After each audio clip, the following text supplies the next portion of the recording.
नमस्कार, चर्चा टुडे में आपका स्वागत है। भारत पर अमेरिकी राष्ट्रपति ट्रंप के टैरिफ ठोकने के बाद जियोपॉलिटिक्स में भूचाल मचा हुआ है। इधर चीन के विदेश मंत्री भारत के दौरे पर आए और अब प्रधानमंत्री नरेंद्र मोदी चीन जाने वाले हैं। ऐसी अटकलें लगनी शुरू हो गई हैं कि रूस और चीन का जो प्रस्ताव है RIC यानी रूस, चीन और भारत के गठजोड़ का, उस पर बात आगे बढ़ सकती है। हालांकि इसमें भी बहुत इफ्स एंड बट्स है। चीन पर क्या भरोसा किया जा सकता है? क्या भारत इस स्थिति में है कि अमेरिका को नाराज करके एक नए गुट को समर्थन दे सकता है या उसका हिस्सा बन सकता है? क्या बिना अमेरिका के भारत का कारोबार चल पाएगा? बहुत तरह के सवाल हैं। आज हम उन्हीं का जवाब जानने की कोशिश करेंगे। हमारे साथ है वरिष्ठ पत्रकार और विश्लेषक खालिद रशीद जी। खालिद जी, स्वागत है आपका। बहुत शुक्रिया आपका, धन्यवाद। अमेरिका के एक तरह से कहिए झटका देने के बाद भारत और चीन की नजदीकियां बढ़ रही हैं। आप इसको किस अर्थ में देखते हैं और भारत के लिए ये कितना फायदेमंद हो सकता है? देखिए, दोस्ती या दुश्मनी है ना, पॉलिटिक्स में स्थायी नहीं होते हैं, परमानेंट नहीं होते हैं। इसीलिए जब हम लोग दुश्मनी की बात करते हैं तो दोस्ती की गुंजाइश छोड़ देनी चाहिए, और जब दोस्ती करते हैं तो थोड़ी सी दुश्मनी की भी गुंजाइश छोड़ देनी चाहिए, क्योंकि हालात, परिस्थितियां जो है कभी भी बदलती है। तो मैं इसको एक पॉजिटिव अर्थ में देख रहा हूं कि दुनिया की दो बड़ी शक्तियां, चाइना एक बड़ी शक्ति है, भारत एक बड़ी शक्ति बनता हुआ देश है। तो अगर ये दोनों साथ आ जाते हैं तो इससे विश्व की शांति को कहीं ना कहीं मदद मिलेगी, क्योंकि भारत का दृष्टिकोण क्या है? भारत का दृष्टिकोण विश्व शांति के समर्थन में है ना। और अगर चाइना से हमारा संबंध अच्छा बन जाता है, प्रगाढ़ बन जाता है, और किसी तरह का हमारा जो एक फ्रंट बन जाता है कुछ और देशों को लेकर, तो उससे जो दादागिरी वाली बात होती है ना, इंटरनेशनल पॉलिटिक्स में जो दादागिरी की बात होती है कि हम जो कह रहे हैं वही, हाँ, हमसे हथियार लीजिए, हमसे डील कीजिए, हम जो है चाहेंगे तो लड़ाएंगे, हम चाहेंगे तो शांति कराएंगे, ये जो बातें होती हैं उस पे कम से कम रोक लगेगी। तो मुझे लगता है कि विश्व शांति की दिशा में एक बड़ा कदम होगा। अब देखिए ना, चाइना के ये बात बहुत आगे बढ़ चुकी है। मतलब अब सिर्फ ये नहीं है कि संबंध करीब हो रहे हैं, बल्कि डिप्लोमेटिक टॉक्स जो है वो चल रहा है, प्रतिनिधि स्तर की बातचीत हो रही है, चौथे चरण की बातचीत हुई है, और उसमें कई चीजें निकल कर आई हैं कि जो ट्रेड हमारा बंद था कुछ खास रूट से, लिपू लेक रूट जो हुआ या बाकी जो रूट्स हैं चाइना के साथ, जो हम जिन रूट्स का इस्तेमाल करते रहे ट्रेडिशनली, वो बंद थे। उन रूट्स को खोलने की बात हो रही है ना। तो उनसे ट्रेड हमारा शुरू होगा। तो ये बड़ा डेवलपमेंट है। एक जो कड़वापन था है ना, तमाम इश्यूज को लेकर, है ना, और बॉर्डर पे जो टेंशन बनी रहती थी, चाइना को भी अब कंसंट्रेट करना पड़ता था उधर, और भारत को भी कंसंट्रेट करना पड़ता था। दोनों को अपनी अपनी सीमा क्षेत्रों को लेकर चिंता रहती थी जब संबंध खराब होते हैं। तो अब जब दोनों के बीच में संबंध अच्छे होंगे तो पूरी इस, मतलब मैं एशिया पैसिफिक की बात कर रहा हूं, कि इस पूरे इलाके में एक तरह का अलग वातावरण बनेगा और कॉन्फिडेंस लेवल भी हाई होगा। तो ये चीजें चल रही हैं, और प्रधानमंत्री नरेंद्र मोदी जो है वो SCO की बैठक में भी शामिल होने जा रहे हैं। चीन जा रहे हैं, है ना। चीन जा रहे हैं वो 31 अगस्त को शायद उन्हें जाना है। और SCO के हम मेंबर तो है नहीं, शंघाई सहयोग संगठन के हम मेंबर नहीं है, लेकिन हम वहां जा रहे हैं। तो ये एक जेस्चर है, ये एक जेस्चर है कि हम कदम बढ़ा रहे हैं। चाइना भी कदम बढ़ा रहा है, उसके विदेश मंत्री भारत आए हुए हैं, अजीत डोभाल के साथ उनकी बैठक हुई है, विदेश मंत्री जयशंकर के साथ बैठक हुई है, और कई सारी बातें डिस्कस हुई हैं, है ना। तो मुझे लगता है कि ये संबंध आगे बढ़ने से पूरे रीजन को फायदा होगा, पूरे रीजन को फायदा होगा। हाँ, ठीक है। जैसे आपकी एक बात से हम असहमत हैं कि भारत उभरती हुई शक्ति है। हम उभरती हुई नहीं मानते हैं, हम मानते हैं कि भारत अब एक बड़ी शक्ति बन चुका है, अब उभरती हुई नहीं रह गया है। वर्ल्ड में चाहे इकोनॉमिक कंडीशन ले लीजिए, आर्थिक स्थिति के मामले में ले लीजिए, चाहे सैन्य बल के मामले में ले लीजिए, चाहे बाजार के मामले में ले लीजिए, तो हम एक बहुत बड़ी शक्ति बन चुके हैं और भारत को इग्नोर करके कोई भी आगे नहीं बढ़ सकता है, ये निश्चित है। लेकिन अब दूसरा सवाल जो आपने कहा चाइना का, निश्चित तौर पर जो अटल बिहारी वाजपेयी जी ने कहा था, भारत के पूर्व प्रधानमंत्री, कि हम पड़ोसी नहीं बदल सकते, दोस्त बदल सकते हैं लेकिन पड़ोसी नहीं बदल सकते हैं। तो पड़ोसियों के साथ सौहार्द का वातावरण बनेगा तो निश्चित तौर पर शांति होगी। लेकिन हमारा सिर्फ यही कहना है कि हमारा धोखे का इतिहास रहा है, चीन के साथ भी और पाकिस्तान के साथ भी। भारत ने लगातार प्रयास किया, भारत की नीयत में कभी बहुत खोट नहीं रहा, भारत ने लगातार प्रयास किया दोस्ती का, टॉक्स का, लेकिन अक्सर ऐसा होता है कि जब हम बहुत करीब जाते दिखते हैं तभी धोखा मिलता है। जैसे नेहरू जी गए, हिंदी चीनी भाई भाई का नारा लगा के आए और उधर आते ही अटैक कर दिया चाइना ने। इसी तरह आप देखिए, समझौता बस लेकर गए प्रधानमंत्री अटल बिहारी वाजपेयी, बहुत गर्मजोशी से स्वागत हुआ, सब कुछ लगा कि अब भारत पाकिस्तान के बीच सब ठीक हो गया। ज्यादा दिन नहीं बीते, अभी मतलब कुछ महीने भी नहीं बीते होंगे, कारगिल अटैक हो गया। तो ये एक बता रहे हैं, ऐसे उदाहरण बहुत है। जबकि हम, मोदी जी भी आए थे तो उन्होंने नवाज शरीफ को बुलाया, खुद उनके घर गए, उन्होंने डिप्लोमेसी करने की कोशिश की थी कि पाकिस्तान के साथ रिलेशन अच्छा बनाया जा सके, लेकिन बदले में पुलवामा अटैक हो गया, पठानकोट हो गया। तो ये बात है कि चीन या पाकिस्तान जो भी है, चीन के साथ या दोनों पड़ोसियों के साथ संबंध अच्छा रहना भारत के लिए बहुत हितकारी है। लेकिन थोड़ा सा इन लोगों के पुराने इतिहास को देखते हुए ऐसा लगता है कि भारत बढ़े आगे, पर बहुत सतर्कता के साथ बढ़े। और जिस तरह से वो अमेरिका की गोद में खेलने से उसने इनकार किया है, उसी तरह से ये भी ध्यान रखना होगा कि हम चाइना की गोद में जाके ना बैठ जाए। हमको स्वतंत्र अपनी विदेश नीति जो है, जो गुटनिरपेक्ष नीति है, अपनी स्वतंत्र विदेश नीति को कायम रखना होगा और चीन के साथ आगे बढ़ना बहुत ही हितकारी होगा, क्योंकि पड़ोसी देश है। और अभी काफी जो रिश्तों में जो दरार आई थी वो काफी मतलब उसमें कमी आई है, नजदीक आ रहे हैं दोनों देश।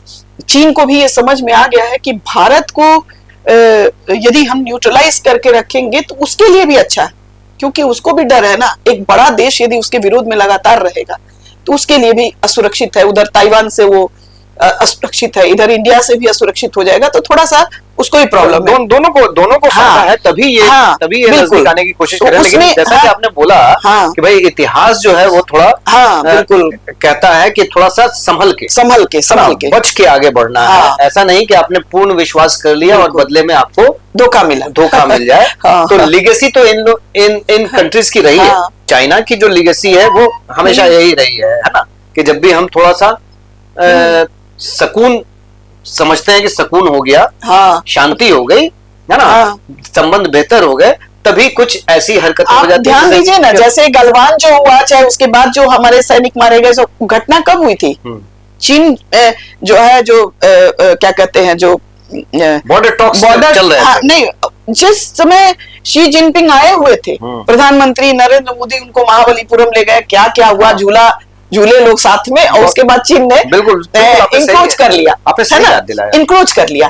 तो हमारे साथ हमेशा ऐसा ही होता है कि जब भी हम अपने पड़ोसियों के साथ अच्छा संबंध बनाने की कोशिश करते हैं, जब भी हम चाहते हैं कि बेटर, तो धोखा मिलता है बदले में।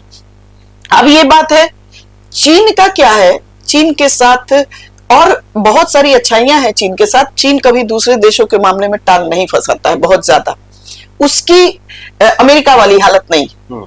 लेकिन चीन एक काम, चीन की का जो है, जो अपने इकोनॉमिक इंटरेस्ट के लिए, इकोनॉमिक इंटरेस्ट से ज्यादा चीन जो है ना, बहुत ज्यादा विस्तारवादी नीति का है। वो अपने देश की सीमाओं को हद से ज्यादा बढ़ाने की उसकी रुचि है। और उस बढ़ाने की रुचि में ये नहीं कि सिर्फ भारत, जितने पड़ोसी देश है, रूस पर भी उसने दावा ठोका हुआ है, कुछ क्षेत्रों पर कब्जा ये किया हुआ है, ताइवान को अलग अपना हिस्सा बताता है, इधर भारत के कुछ नॉर्थ ईस्ट में अरुणाचल को अपना हिस्सा बताता है, बार मैप हाँ। तो जैसे चीन की जो विस्तारवादी नीति है, वो विस्तारवादी नीति के चलते हमेशा एक खतरा बना रहता है कि वो जब भी मौका मिलेगा वो गर्दन दबा देगा। तो चीन के साथ आगे बढ़ना चाहिए, लेकिन पूरी सतर्कता और व्यावहारिकता के साथ। की बात हम लोग कर रहे हैं तो भाई चाइना के साथ हम संबंध प्रगाढ़ कर रहे हैं, लेकिन चाइना जो है वो सरप्रस्त है पाकिस्तान का।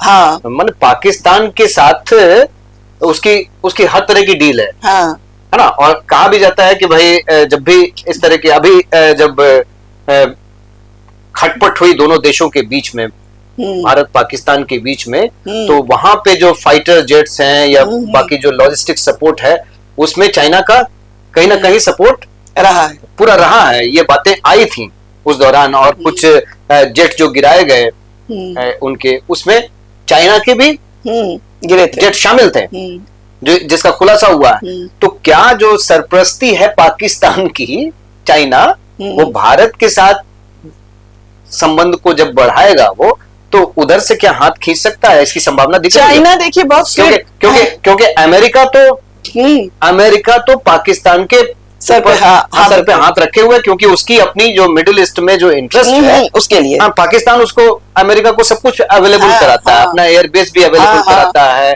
अपने।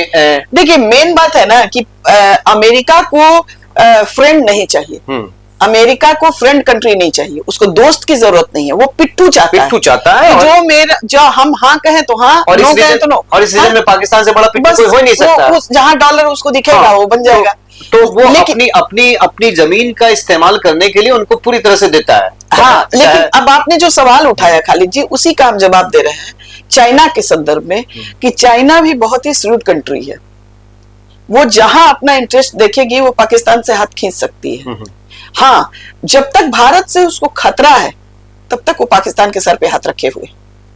जिस दिन उसको ये लगेगा कि भारत मेरे लिए खतरनाक नहीं रहा है, उस दिन ठीक है पूरी तरह हाथ नहीं खींचेगी, लेकिन बहुत ज्यादा सपोर्ट देने से भी लेकिन अगर उसको चाइना को ये लग रहा है कि हमारी प्रायोरिटी है अमेरिका को न्यूट्रलाइज करना, किनारे करना, उनको दबाना, अपनी शक्ति को उभारना, और भारत के साथ मिलकर हम ये काम आसानी से कर सकते हैं, तब वो पाकिस्तान से तो दूर होगा ना।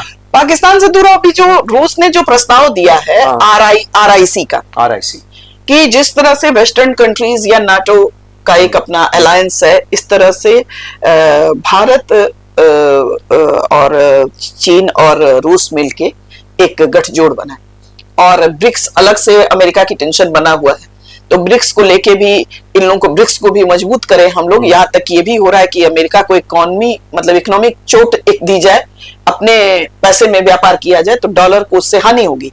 और अमेरिका की सबसे बड़ी टेंशन यही है। देखिए अमेरिका ने जो भारत के साथ किया है, उसमें जो ये बात हुई कि रूस से तेल खरीद रहा है, वो बड़ा मैटर नहीं है।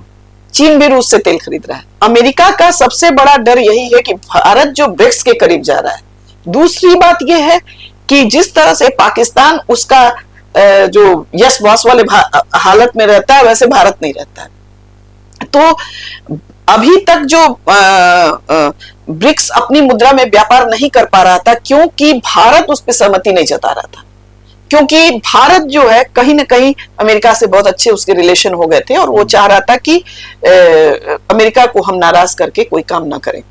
लेकिन अब ये डर अमेरिका को होना चाहिए, और मेरे ख्याल से अब ट्रंप क्या सोच रहे हैं हम नहीं जानते हैं, लेकिन यदि ब्रिक्स और RIC जैसा कॉन्सेप्ट मजबूत हो गया तो बहुत अच्छा होगा। लेकिन आपने ब्रिक्स की बात की, तो जो विदेश मंत्री चीन के आए हुए हैं, और उनकी विदेश मंत्री जयशंकर से जो बातचीत हुई है वान ई की, तो उसमें ब्रिक्स का भी जिक्र आया कि ब्रिक्स की मेजबानी का जो पक्ष है भारत के, उसका समर्थन चाइना करेगा, और चाइना की मेजबानी का समर्थन भारत करेगा। ये बात हुई है। इसके अलावा कई क्षेत्रों में सपोर्ट की भी बात हुई है। जो सबसे बड़ी बात जो रेयर अर्थ मिनरल की बात है, जो बहुत उसके लिए भारत को प्रॉब्लम हो रही थी, पूरे वर्ल्ड को हो रही थी, क्योंकि रेयर अर्थ मिनरल जो है 70% सप्लाई चाइना देता है, उसी के पास है। और जितना भी ऑटोमोबाइल क्षेत्र है उसी पे डिपेंड है। तो अभी ऐसा दोनों के बातचीत में ये भी है कि रेयर अर्थ मिनरल की सप्लाई पर भी शायद चाइना सहमत हो गया है। हवाई क्षेत्र खोला जाएगा। सप्लाई तो है ही। हाँ। साथ साथ ये भी पक्का हुआ है कि चाइना जो है वो टेक्नोलॉजी देगा। हाँ। रेयर अर्थ मिनरल की खुदाई में जो, क्योंकि इस क्षेत्र में तो काफी आगे है। तो जो उत्खनन के इसमें जो मशीनें इस्तेमाल होती हैं, जो टेक्नोलॉजी इस्तेमाल होती है, वो भारत को चाइना देगा। तो ये बात भी हुई है। और हवाई क्षेत्र खोलने की बात हुई है। तो जो कोरोना के दौर में हमारी सीधी उड़ान सेवा बंद हो गई थी वहां, और हम लोग 10 घंटे घूमकर जा रहे थे, बीजिंग या शंघाई जा रहे थे, है ना, सिंगापुर और हांगकांग के रास्ते होकर हमें जाना पड़ रहा था। तो वो 6 घंटे जो पहले लगते थे, अभी 10 घंटे लग रहे थे। तो अब वो भी बिल्कुल हवाई सेवा, सीधी हवाई सेवा जो है वो शुरू करने की, तो बात काफी आगे बढ़ चुकी है ना। और बात आगे बढ़ रही है। और मित्रता की जो बातें हैं वो ये, तो मैं लगे हाथ ये पूछ भी लेता हूं कि मतलब भारत में जो चाइना के खिलाफ एक माहौल तो बना हुआ था, ये तो हकीकत है। तो अब क्या जेस्चरिंग होगी सरकार की, क्या जेस्चरिंग होगी? भाई आप जो कदम बढ़ा रहे हैं, तो जो ऐप बंद कर दिया गया था एक समय, आपको याद होगा कि चाइनीज ऐप बन गए थे, उन पर पाबंदी लगा दी गई थी। उसके अलावा जो चाइनीज प्रोडक्ट हैं उनपे बहुत रिस्ट्रिक्शंस लगा दिए गए थे। देखिए, एक बात बता रहे हैं कि चाइना अभी भी भारत का सबसे बड़ा ट्रेड पार्टनर है। तो चाइनीज माल आना बंद नहीं हुआ है। ये तो पहले ये करिए, कुछ ऐप्स पे प्रतिबंध लगा था, रोक तो लगी है, कुछ जगह रोक लगी थी। और दिवाली अब आपको बता रहे हैं कि जो भारत की जो वर्तमान सरकार है, प्रधानमंत्री नरेंद्र मोदी और उनकी जो टीम है, वो इस मामले में हम मान सकते हैं कि वो लोग भी बहुत चतुर चालाक पॉलिटिशियन हैं और कूटनीति में अच्छे महारत उनको है।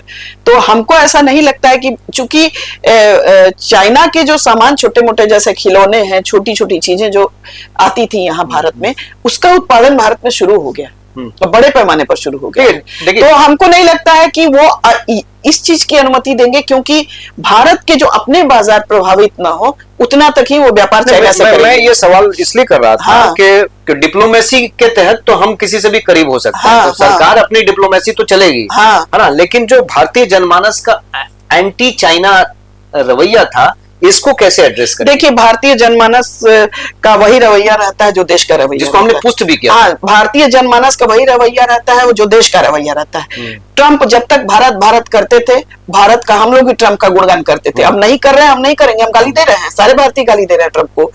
इसीलिए भारतीय जनमानस जो कहते हैं ना कि देशभक्त है, तो हम लोग सीधी बात है, जो हमारे देश के साथ तो मेरा अपना है, जो नहीं है वो नहीं है। हाँ, डिक्टेशन मिलेगा और जनमानस जो है ऑटोमेटिकली टर्न हो जाएगा। पब्लिक जो है उसी के साथ है जो देश के साथ है मेरे।